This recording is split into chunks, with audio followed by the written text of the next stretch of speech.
If there is no God, can we speak of morality? If there is no God, there is no good and evil. In the absence of good and evil, there can be no mention of morality.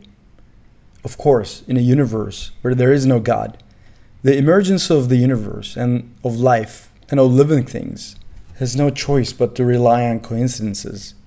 In such a situation, in a universe without God, the only thing you see is nature. In nature itself, we cannot speak of morality in living things.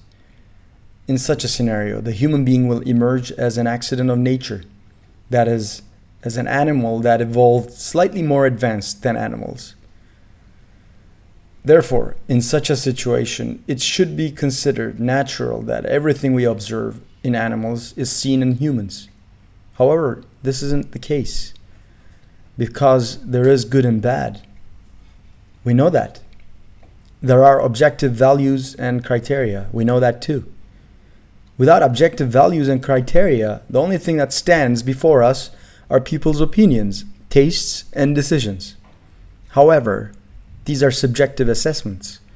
In other words, a person might find something good or right, and another person may find it bad or wrong.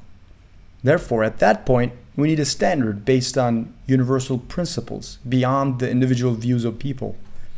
In this sense, it is inevitable that the existence of God is essential for the existence of objective morality.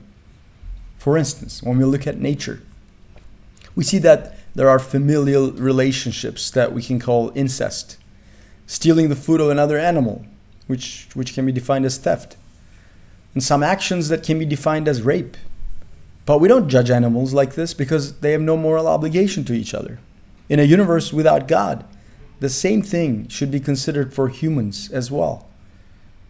Just because we have a brain that is more advanced than animals does not mean that we are more privileged or morally valuable than them. It would only be a privilege we recognize in our own kind.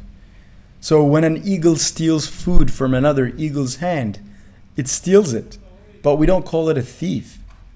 When some sharks mate with the female by force, we say they mated by force, but not rape. When an animal kills another animal, we don't call it a murder. So if these concepts are valid for humans, the existence of objective morality must inevitably be created by the conscious creator of the universe and life.